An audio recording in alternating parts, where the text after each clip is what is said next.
My name is Michael Hoffpauir. I'm Associate Director of the Lyceum Program and Clinical Assistant Professor in the Department of Political Science here at Clemson University. I welcome you here today on behalf of Dr. C. Bradley Thompson, Executive Director of the Clemson Institute for the Study of Capitalism, to a conversation with Dr. Diana Schaub on Abraham Lincoln's second inaugural address.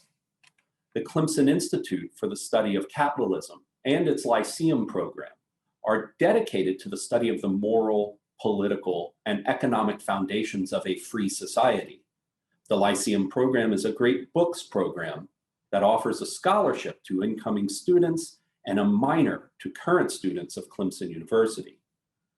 Its curriculum ranges from classical to modern political philosophy, to the American founding, to the political theory of capitalism. You can learn more by visiting our website at clemson.edu/lyceum. Tonight's talk is part of our Lyceum Lectures, which have been made possible with generous support from the Jack Miller Center. We thank JMC for helping us have conversations that are centered around the principles and institutions that make a free way of life possible. Next, a word about the format of tonight's conversation. Dr. Schaub and I will talk a bit before we open things up to a Q&A from the audience. We encourage you to ask questions throughout the talk by typing them into the Q&A box. I'd now like to introduce Dr. Diana Schaub. Dr. Schaub is Professor of Political Science at Loyola University Maryland, visiting scholar at the American Enterprise Institute, a New Atlantis contributing editor, and a member of the Hoover Institution's Jill and Boyd Smith Task Force on the Virtues of a Free Society. From 2004 to 2009, she was a member of the President's Council on Bioethics. Dr. Schaub is the author of a forthcoming book entitled His Greatest Speeches: How Lincoln Moved the Nation. She's also author of Erotic Liberalism, Women and Revolution in Montesquieu's Persian Letters, and co-editor with Amy and Leon Cass of What So Proudly We Hail: The American Soul in Story, Speech, and Song. Dr. Schaub received her AB from Kenyon College and an MA and PhD from the University of Chicago. Thank you for joining us, Dr. Schaub. I'm delighted to be here. Always happy to talk about Abraham Lincoln. It's very good. Me too. So let's get straight to it. Can you start? Tonight's topic is, of course, the second inaugural address, but can you start by setting the stage of the second inaugural for us, please? The date is March 4, 1865. It was unexpected that Lincoln was taking the presidential oath for a second time. Throughout the previous summer and fall, it had seemed very unlikely that Lincoln would win re-election.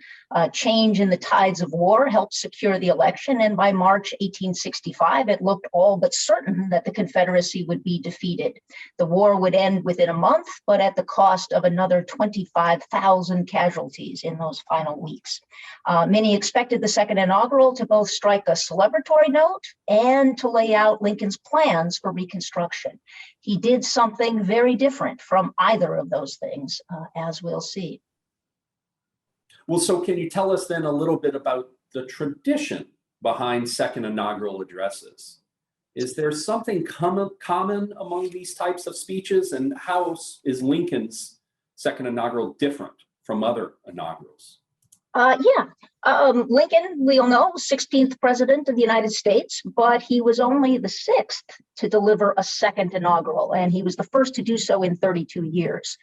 Remember, there had been a number of two-term presidents in the early years of the Republic. Washington, Jefferson, Madison, Monroe, Jackson, all had 2 terms. But since Jackson, there were a series of one-termers: Van Buren, Harrison, Tyler, Polk, Taylor, Fillmore, Pierce, and Buchanan. So there was a kind of formula that had emerged for inaugural addresses, following the precedent set, of course, by George Washington. Always, the speaker began by referring to himself, expressing gratitude for the high honor bestowed by the people, making modest professions of his own unworthiness, and stressing the solemn responsibility of the oath of office. Already in Lincoln's first inaugural, he had dropped some of those elements, a decision, I think, dictated by the extraordinary circumstance that his election had provoked the secession of 7 states. So if you look at Lincoln's opening sentence in the first inaugural, it's much more spare than any of his predecessors or successors. Here's what he said in 1861. In compliance with a custom as old as the government itself, I appear before you to address you briefly and to take in your presence the oath prescribed by the Constitution of the United States to be taken by the president before he enters on the execution of this office. So Lincoln already there is shifting the focus from himself and the honor he has received to the institutional features. He packs in references, government, Constitution, United States, president, office.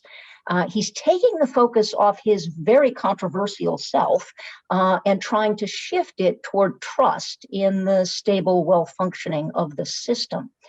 Now, this downplaying of himself is even more pronounced in the second inaugural. There he goes to great lengths, even ungrammatical lengths, to avoid the use of I. He just presses himself out of view. So listen to the first sentence of the second inaugural. At this second appearing to take the oath of the presidential office, there is less occasion for an extended address than there was at the first. Now, he could have said that much more simply. He could have said, as I come before you a second time to take the oath, I find less need for an extended address. I think this subordination of self is connected with the fact that many have noted about the speech, namely Lincoln's refusal to glory or gloat in the incipient victory of the Union and the decisive role that he played in that victory. His only use of the word I in the entire speech comes as an aside, kind of parenthetical, where he indicates that the progress of our arms is, I trust, reasonably satisfactory. Well, so you've said a word about it already, but how else or in any other way does the second inaugural connect to the first inaugural? And beyond that, does it connect to the Gettysburg Address in any way? Yes, it sure does. Lincoln repeatedly references the first inaugural in his second inaugural. The first sentence, right, noted the difference in length between the two speeches. He jumps back to that moment then in 1861 when he says fuller speech, a longer speech, was fitting and proper. Now that phrase, fitting and proper, is familiar to us from the Gettysburg Address. Those are the only 2 times he ever uses this phrase in writing, fitting and proper. He uses it in Gettysburg and he uses it in the second inaugural. And I think that repetition of the language links, he's linked the more extended address of the first inaugural, which he says seemed fitting and proper, to the official dedication of the cemetery at Gettysburg, which he there said was altogether fitting and proper. So he's found ways to kind of slip in these references to the 2 earlier speeches. And thereby he enchains the 3 major presidential addresses together. They form a kind of triptych. The purpose of the first one, first inaugural, was to avoid the war, if possible, but also to explain the illegitimacy of secession and strengthen the Union cause. The second speech, the Gettysburg Address, was delivered in the midst of the war in order to rally the nation to stay the course and to explain the political purpose of the war as a test of the nation's dedication to its founding principles. The last of the 3, the second inaugural, was given at the close of the war to place the nation on the path to reconciliation by offering a new interpretation of the ultimate meaning of the war. So these 3 speeches are then linked by this man who, as you've suggested, nonetheless sort of pulls back a little.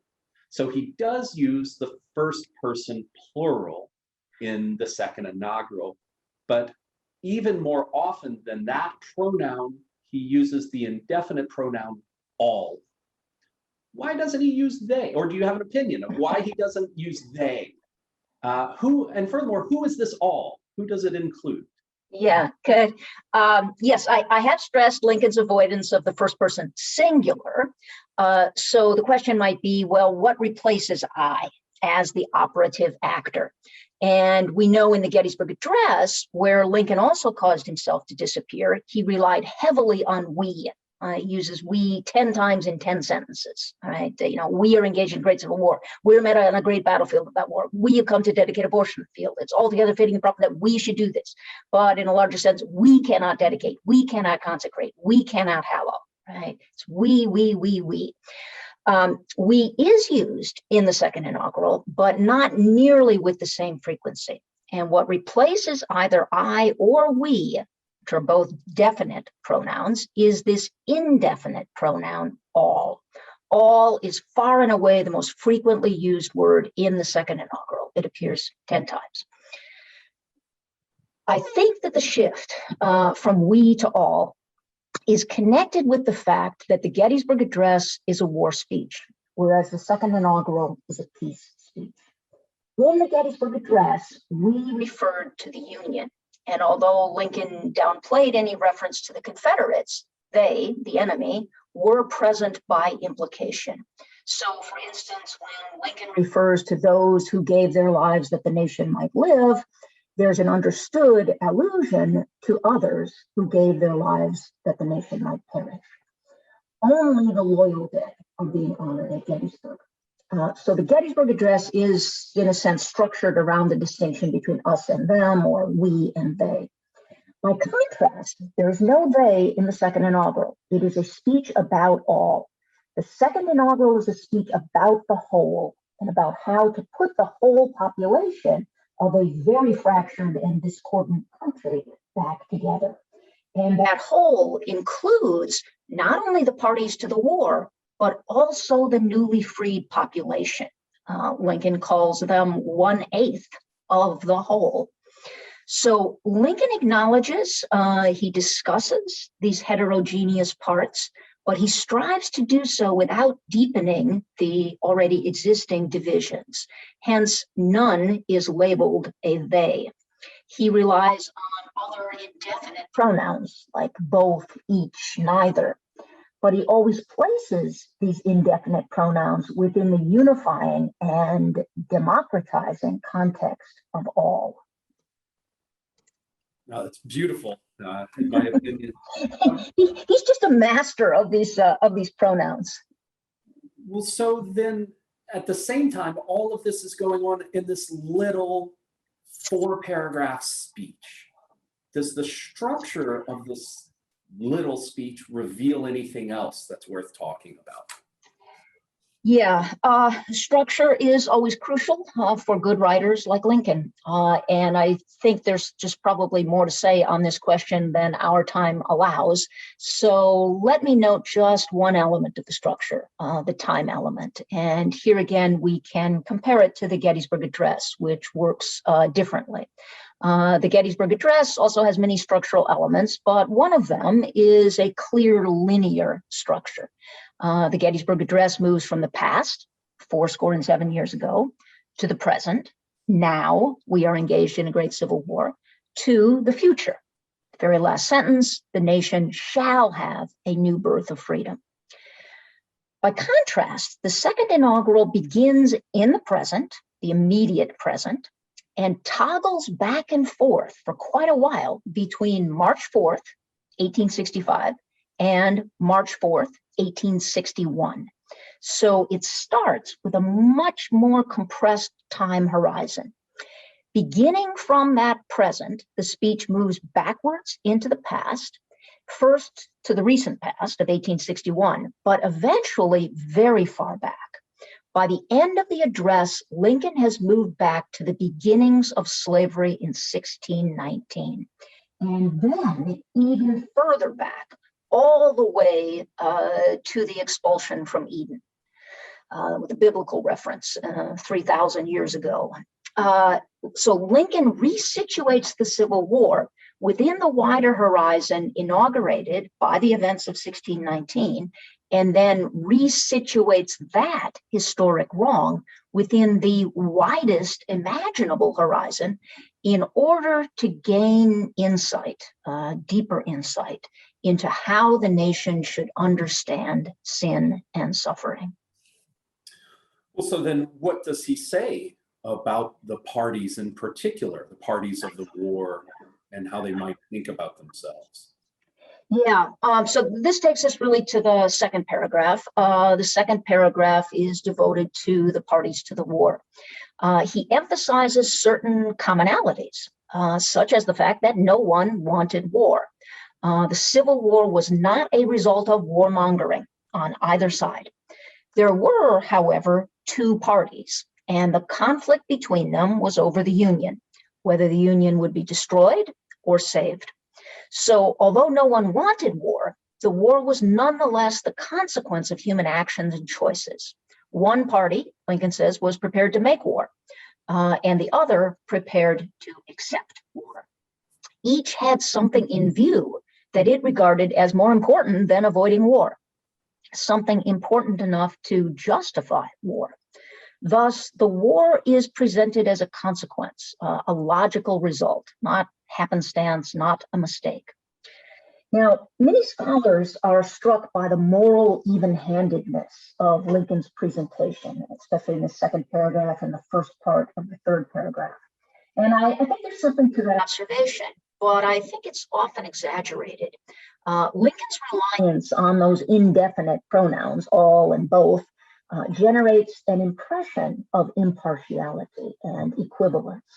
However, there is an undeniable moral judgment expressed toward the parties. The insurgent agents, that's the word he uses, as well as the party who sent them, have set their faces against the nation's survival. They are actively seeking to destroy it. The other side refuses to allow the nation to perish and is, quote, devoted altogether to saving the Union. So reverberating again are echoes of the Gettysburg Address in these words, devoted and perished. Lincoln does not excuse the insurgents. The term itself, insurgent, connotes censure. But it is also true that the insurgents are distinct from belligerents. Lincoln does not place sole or disproportionate blame for the war on the insurgents. It took both parties acting as they did for the reasons they did to produce the war that neither wanted. And the war came, Lincoln says, and the war came. This then means we should talk about slavery. How is it that Lincoln talks about slaves and slavery in the second inaugural, in particular, the bondman? What thoughts, in your opinion, do Lincoln's references to the bondman and perhaps even blood mean to evoke? Yeah, this takes us to the third paragraph and gets really to the heart of the speech. The second paragraph had explained the outbreak of the war, but it did not address the cause of the war. The deeper matter of causation is taken up in that long and stunning third paragraph of the address. The third paragraph begins with a part of the whole not yet mentioned. Lincoln says 1/8 of the whole population were colored slaves, not distributed generally over the Union, but localized in the southern part of it. Lincoln here highlights various features about this portion of the population. The number, the color, the condition, and the location of these residents are important. But perhaps most important is simply the description of these persons as belonging to the whole. Note also that Lincoln speaks of slaves, not slavery. At least not at this point, he doesn't. It's slaves, not slavery. He focuses on real human beings rather than the institution. Later in the address, he will use an Old English term, bondman, a term that I think also highlights personhood, human beings bound in servitude. It's a term that has biblical resonance also. It's used repeatedly in the King James Version of Deuteronomy to remind the Hebrews of their deliverance from bondage. Not being free citizens, these colored slaves had no say in their location. Hence, they are said to be distributed rather than having chosen to live or reside somewhere. Note also how careful Lincoln's phrasing is. He does not speak of the South, but rather of the southern part of the Union. Lincoln does not equate the North with the Union. The Union is the whole, and the denizens of this southern part, whether they're colored slaves or white citizens, are part of the whole. Although part of the whole, the slaves are an anomalous part. Lincoln says, quote, "These slaves constitute a peculiar and powerful interest." Now, this word peculiar has long been associated with slavery. John C. Calhoun, one of slavery's original defenders, had called slavery the South's peculiar institution. Lincoln, however, speaks not of slavery as a peculiar institution, but of slaves as a peculiar interest. I think that formulation captures the essence of enslavement. Human beings become a commodity in which other human beings hold an economic interest. Lincoln here penetrates to the self-interested motive behind this factious interest. He further states that all knew this interest was somehow the cause of the war. So one party desired to strengthen, perpetuate, and extend that interest, while the government, meaning the new Republican president and Congress, sought only to restrict the territorial spread of that interest. What about the abolitionists then, I must say? It seems they wanted to do more, of course, than just restrict the spread. They called, of course, of slavery, they called, of course, for its immediate end. Do the abolitionists have any cause or any role in the cause of this war, according to Lincoln? Given that Lincoln had often indicated how unhelpful he found the abolitionists, their extremism, one might have expected him to say something about this other element of public opinion. But I don't think the abolitionists figure explicitly in the second inaugural. They don't figure as a cause of the conflict or as a party to the war. Lincoln centers his analysis on the policy dispute over the extension or the non-extension of slavery. The parties to the conflict are said to be the insurgents and the government. Now, of course, during the war itself, the abolitionists would have been on the side of the government. Even though they continued throughout the war to be fiercely critical of Lincoln's moderation, his caution. Although he doesn't officially acknowledge the abolitionists, I do think that Lincoln has them in mind when he formulates his message against moral fervor. And that really comes about in the second half of the speech when he brings religion into the analysis. Well, that's great, because that's exactly what I wanted to speak with you next. You've already said something about Lincoln's use of the Bible here. And in particular, I'm curious, does he seem to use the Old Testament more? How does he use the Old Testament and the New Testament in the second inaugural address? And I would suggest, or at least ask, could you tell us a little bit about the political reasons behind using these texts in this speech? Yeah, he uses both. He quotes directly from both Old and New Testament. And this really is the most unique feature of the speech. The speech is just drenched in references to religion. Religion first enters the speech through Lincoln's observation that both sides in the conflict read the same Bible, pray to the same God, and each invokes his aid against the other. So religion appears on the political scene because of the human behavior that claims God for one's own partisan advantage. Lincoln suggests that when the expectations and the calculations of the two sides failed, right? He says they each hoped for an easier victory. When that didn't work out, they sought the assistance of the divine. They turned to the identical Bible, the identical God, and the identical prayer. This shared religiosity is the last commonality that Lincoln mentions. But note that he is showing how Christian belief has been weaponized by both parties to the war. They each deployed religion divisively, attempting to muster God militarily on their side. This is the halfway point of the speech, and from here on, religion will be the main topic. God will be invoked 14 times over the next 9 sentences. Lincoln, I think, is trying to reverse the conflictual way in which religious appeals were made during the war. Instead of insisting on a strict separation of religion and politics, Lincoln will do religion differently. And the first evidence of that is his pairing of specific verses from the Old and New Testaments.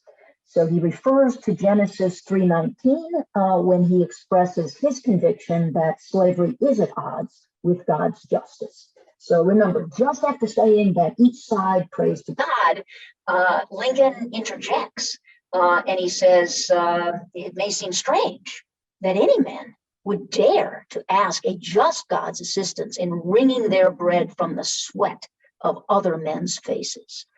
You could feel the kind of moral outrage in that sentence. But then, as if to restrain his own impulse to condemn the slaveholders, Lincoln quotes from the New Testament. He quotes from Matthew 7:1. But let us judge not, that we be not judged. So he uses that New Testament passage to restrain his own moral outrage. So he has put these two opposing thoughts, both drawn directly from the Bible, into one sentence, separated by that semicolon. God is anti-slavery, but God also warns against indulgence in moral blame. Human beings must beware of hypocrisy, since all are sinners and guilty. Lincoln is administering a check to self-righteousness, especially the self-righteousness of those on the anti-slavery side. This is actually his first use of the words us and we in the speech, and they entail a correction of his own side, a correction of the anti-slavery side. And it seems as if we're now here. We're at the point where Lincoln is now going to show the collective sin of everyone at this point. It's really, I think, this high point of the speech for me. Would you mind speaking a little bit with us about that? Why does he do this? And in what way does Lincoln speak of the war as punishment for the collective sin of us all, that is slavery? This question takes us to the sentence that serves as the pivot of the entire speech.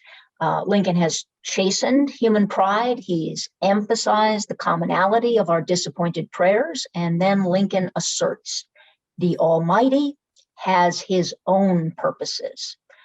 That's the point at which the causal analysis shifts from a purely human perspective to a viewpoint under the aspect of eternity, subspecie aeternitatis. He now speculates about God's higher purposes, stressing that God is not our instrument. And that brings him to the point towards which the analysis has been aiming. And I'll just read the crucial sentence, which is also the longest sentence of the speech. If we shall suppose that American slavery is one of those offenses which in the providence of God must needs come, but which, having continued through his appointed time, he now wills to remove, and that he gives to both North and South this terrible war, as the woe due to those by whom the offense came. Shall we discern therein any departure from those divine attributes which the believers in a living God always ascribed to him? So there Lincoln offers the theological interpretation of the meaning of the Civil War. Simply put, the war is the blood price the nation must pay for the sin of American slavery. So God is then obviously on the side of the bondmen, on the side of the slaves. And I think in a way that you would suggest in the way that God was on the side of the people of Israel. Is this right? And I think also I have to ask, if that's right, does that then position Lincoln as Moses? Yeah, I think it's absolutely right that Lincoln places God on the side of the slaves. And there are speeches you could cite from the 1850s that explicitly draw this parallel between the slaves in the United States and the Hebrews, the enslaved Hebrews. And of course, that parallelism puts America itself in the position of the Egyptians. By the way, Thomas Jefferson did the same thing. He had said that were there to be a slave revolt, the Almighty has no attribute which can take side with us, the slaveholders, in such a contest. Now, the second part of your question, though, as to whether this puts Lincoln in the role of Moses, I don't think that is his intention or implication. Now, it is true that the newly freed people did regard Lincoln as a deliverer. Booker T. Washington, who was himself freed as a result of the Emancipation Proclamation as a youngster, 9 years old, later wrote that God, Lincoln, and freedom formed a mysterious trinity in the new awakening of these emancipated people. So that formulation actually elevates Lincoln above Moses and actually puts Lincoln in the role of Jesus.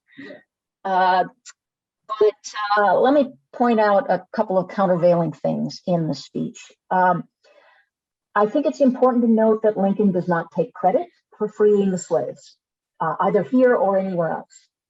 And he certainly never presented his proclamation as undertaken in service to God's plan to punish the nation. The proclamation was justified on grounds of military necessity as a war measure to deprive the rebels of the manpower of the slaves and to transfer that manpower to the Union cause.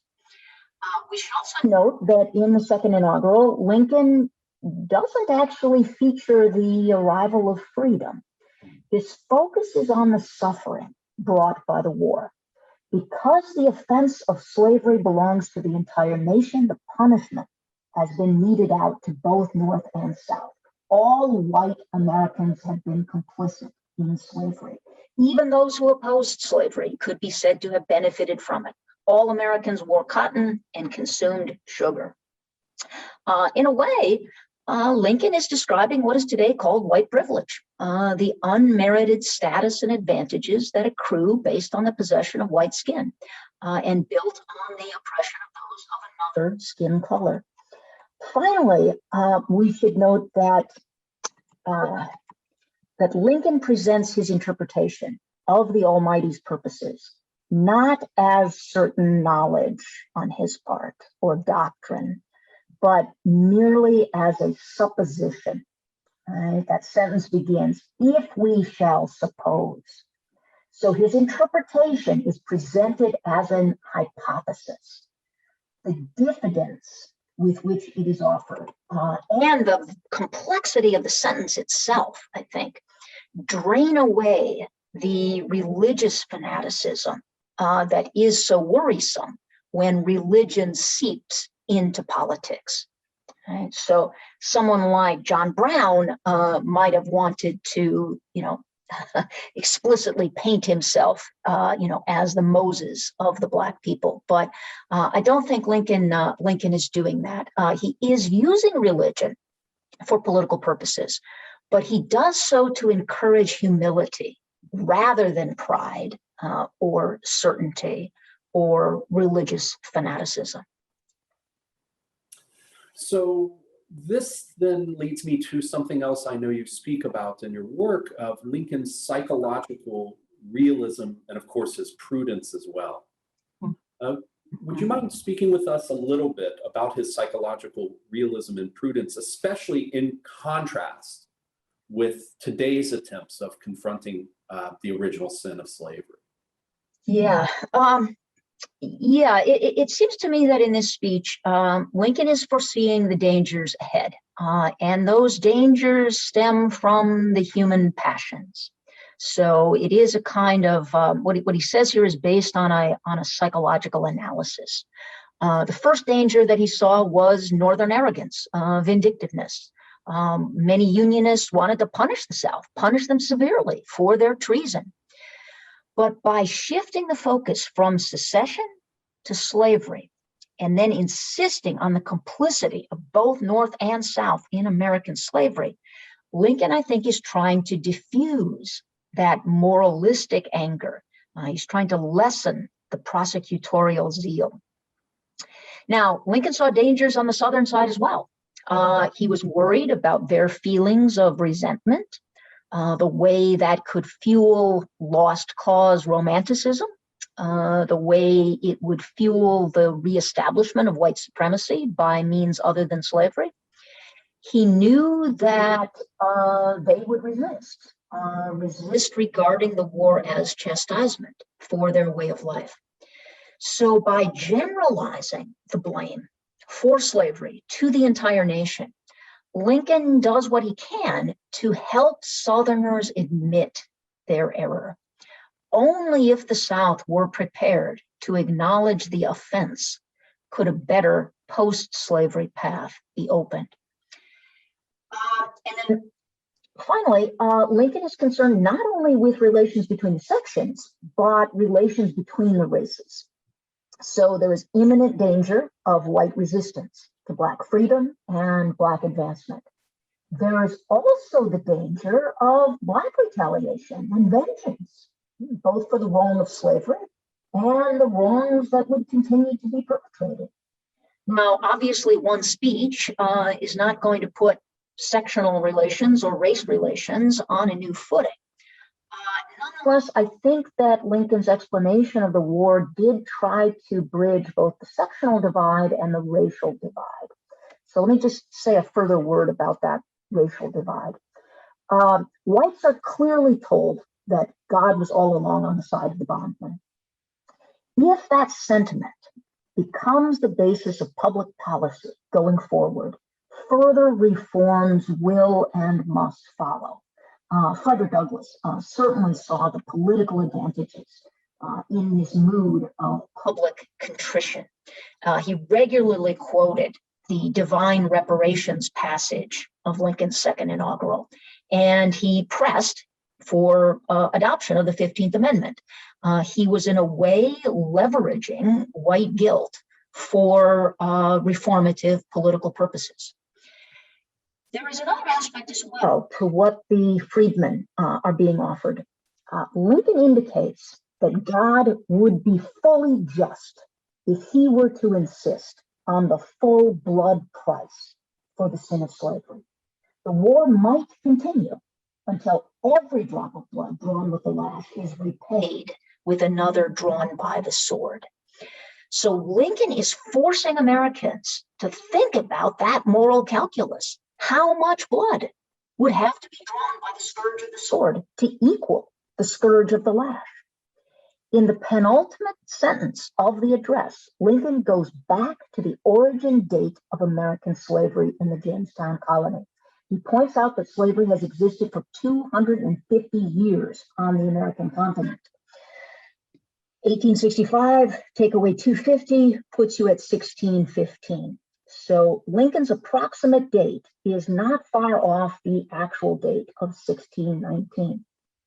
And in setting that baseline for American slavery, Lincoln is incorporating more than a century and a half of enslavement that predates the era of the Revolution and the Constitution, that predates the United States. Now, I guess one point that I'm trying to make here, awareness of the significance of 1619 is nothing new. Through Lincoln's reference to the bondsman's 250 years of unrequited toil, 1619 is the featured date in one of the best known and most revered presidential speeches. In the second inaugural, Black Americans are offered an official national confession of guilt set forth by the President of the United States. Now, that, of course, does not do away with the need for civic justice going forward. But the thought that America has been punished, really punished, one soldier dead for every 7 persons enslaved from 1619 through 1865. That thought might incline these new Black citizens toward a stance of thanksgiving for what Frederick Douglass called our blood-bought freedom. Now, I've mentioned the new prominence of this date of 1619, and maybe I can just say a word about the difference between Lincoln's 1619 project and the current one. The current one argues that the nation is irredeemably racist, racist from the beginning, racist throughout, structurally racist. Lincoln disagrees. 1776 was not a continuation of the spirit of 1619, but its antithesis. 1789 too, the year of the Constitution. Although the Constitution was pragmatic in its compromises, it remained anti-slavery in principle. It was the Confederate Constitution of 1861 that enshrined the spirit of 1619. So to understand our history correctly requires taking proper account of these various dates and their true relationship to one another. Lincoln reads our national story as a struggle between the principles of natural right enshrined in our founding charters and the violation of those principles in American slavery, beginning in 1619 and spiraling down to its nadir in 1861. In the second inaugural, Lincoln makes God himself the vindicator, the upholder of those principles of right. This leads us to this beautiful last sentence now, this famous last sentence. I would like to just throw you the ball and see what you do, but nonetheless, what does Lincoln mean by charity? And then in addition, how are we to strive on, to quote him? How are we to strive on, I think? Yeah. If I'm right about what's going on in the third paragraph, what Lincoln has done is try to make that fourth paragraph possible. So he's given this sort of theological and spiritualized interpretation of the war so as to enable the various parties to rise above their worst passions. And that will clear the path for better forms of human action. So the one sentence concluding paragraph of the address describes that transcendent action. And the core of the sentence is an imperative. Let us strive on. Okay? That demand is modified with 3 clauses before it and 4 clauses after it. So the 3 before the let us strive on explain how or in what spirit we should strive. Okay? With malice towards none, with charity for all, with firmness in the right, as God gives us to see the right. And the 4 after the imperative explain what we should strive for, what we need to be doing to finish the work we are in, to bind up the nation's wounds, to care for him who shall have borne the battle, and for his widow and his orphan, and to do all which may achieve and cherish a just and lasting peace among ourselves and with all nations. Now, Lincoln's call for charity is rightly famous. But I guess I want to note that charity is to be guided by moral firmness. But at the same time, that firmness is balanced by the insight that we are fallible creatures. So God does give us some degree of moral vision. But as the previous paragraphs have established, our judgment is often faulty, compromised. So that's the dilemma of human action. Acting with firmness despite epistemic uncertainty. Although Lincoln earlier quoted the biblical injunction to judge not lest we be judged, Lincoln has not forsworn human judgment altogether. The final paragraph insists on continued human agency. Lincoln directs the nation towards specific actions. The war still needs to be won. The nation's wounds need to be tended. Special care needs to be extended to the veterans and their families. And finally, that last action is more general, to do all which may achieve and cherish peace. Perhaps the most interesting and surprising word here is cherish. We usually speak of maintaining the peace, keeping the peace. Lincoln speaks of cherishing it. He highlights the nurturing spirit that should guide us. Cherish echoes charity and also care. The meanings of those three words, charity, care, cherish, overlap and reinforce his message of benevolence. The Lincoln spirit is rare. It's rare in any age, but his spirit is always there for us to study, to converse with, to learn from. I think there is some hope for us in that. Let me turn to an audience question now, if you don't mind. Andrew asks, how was Lincoln's choice not to assign blame solely to the South taken by the citizens of the North? Was he relatively outspoken in his desire to reconcile with the South instead of assigning blame to them alone? Yeah, I mean, that requires more of a study, perhaps, of public opinion than I engage in. I sort of stick to these texts, but he certainly was cutting against the tenor of the time. And we know that many of the radical Republicans remained intent on punishment. If you think of Thaddeus Stevens, he wanted to reduce the rebellious states to territorial status. He didn't want to allow them back into the Union. He said they should spend a generation or two in territorial status and eat the foul fruits of rebellion. So, and I think if you look at the sermons of the time and what the pastors and the ministers were saying, you would find a lot of the tendency to interpret the war as a vindication of the North and the rightness of the North. And at the same time, if you look at what the theologians in the South were saying, they interpreted the loss of the war as just a sign that the Southerners were still the chosen people and that they were being tested. The loss indicated that they were being severely tested by the Lord in the same way that God had tested the Hebrews, the Israelites. So they certainly were not putting themselves now in the position of the Egyptians or of Pharaoh. So I think that Lincoln is very much working against the temper of the times. Now, it's probably also true that the speech begins pretty quickly to acquire its fame, especially after Lincoln's assassination. That he sacrifices himself.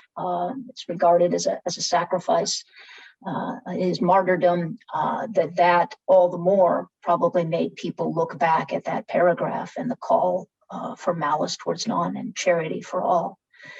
So, they become lines that everyone will cite approvingly, but it's much more difficult to live in accord with them.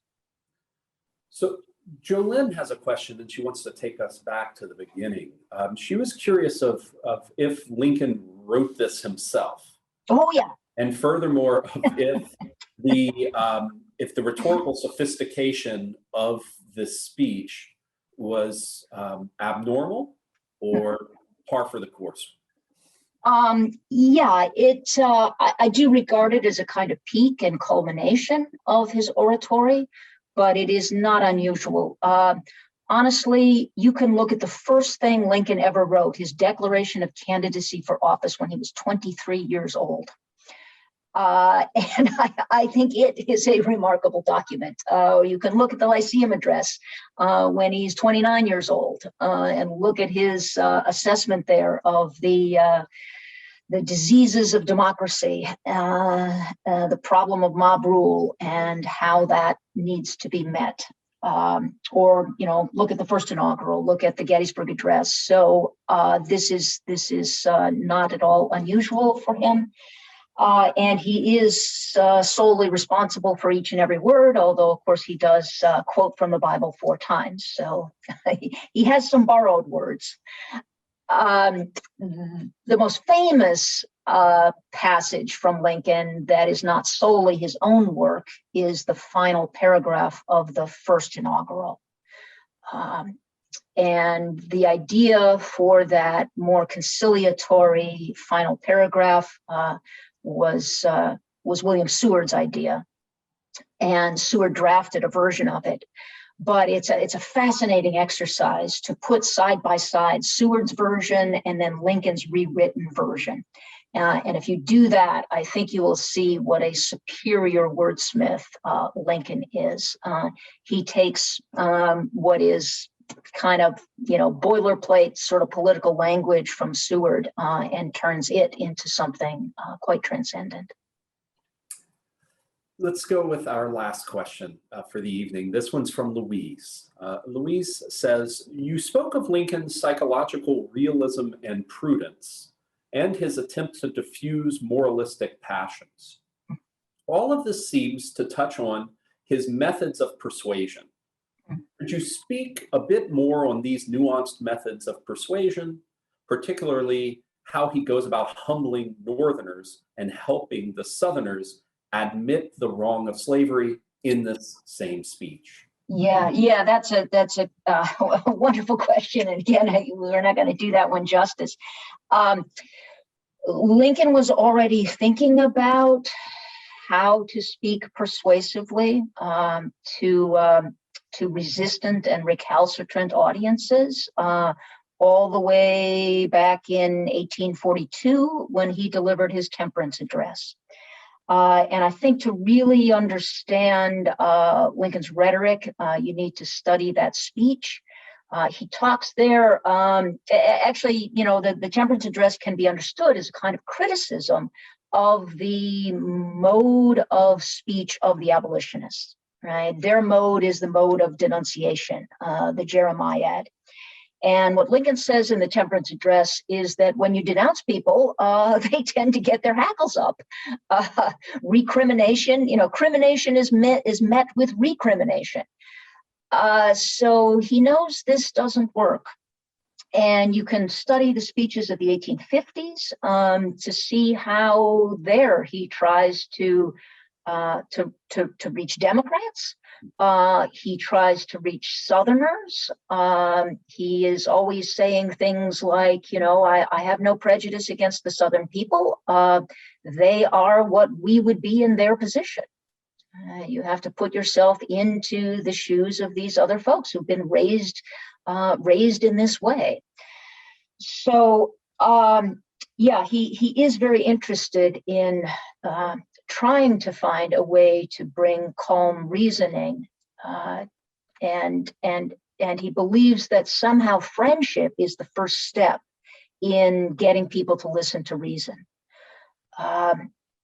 So he is always looking for those points of commonality, ways to formulate things that allow him to appeal to that. At the same time, that he doesn't give any ground ever on the wrongness of slavery, the absolute wrongness of slavery. So it's an amazing accomplishment to be a moral politician, right, without being moralistic.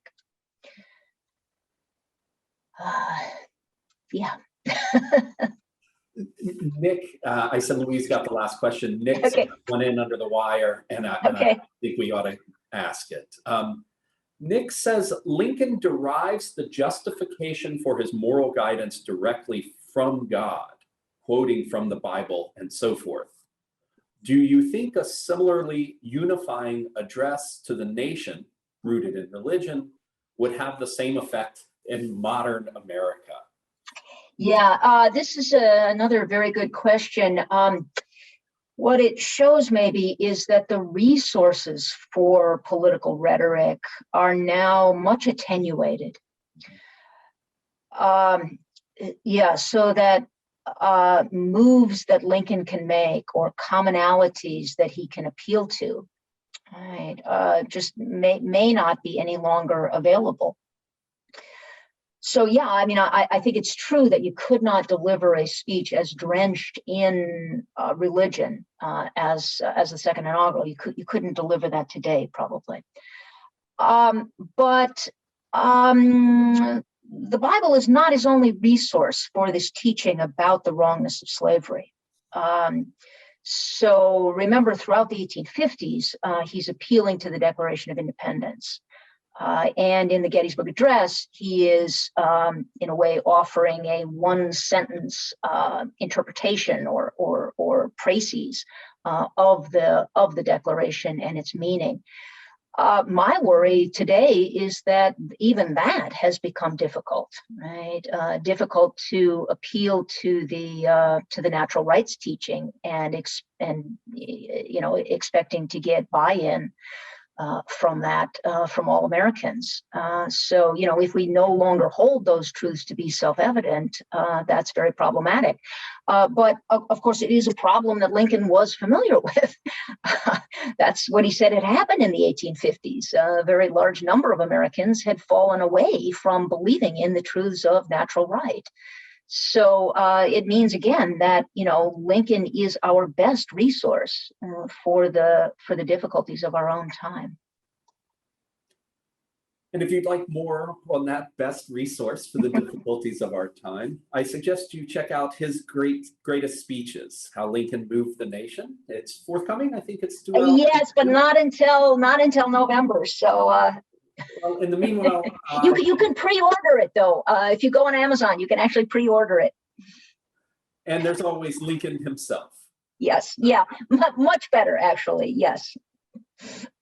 Dr. Diana Schaub, thank you very much for taking the time to speak with us here at the Clemson Institute for the Study of Capitalism. I hope you have a good evening, all. Thank you very much. Thanks.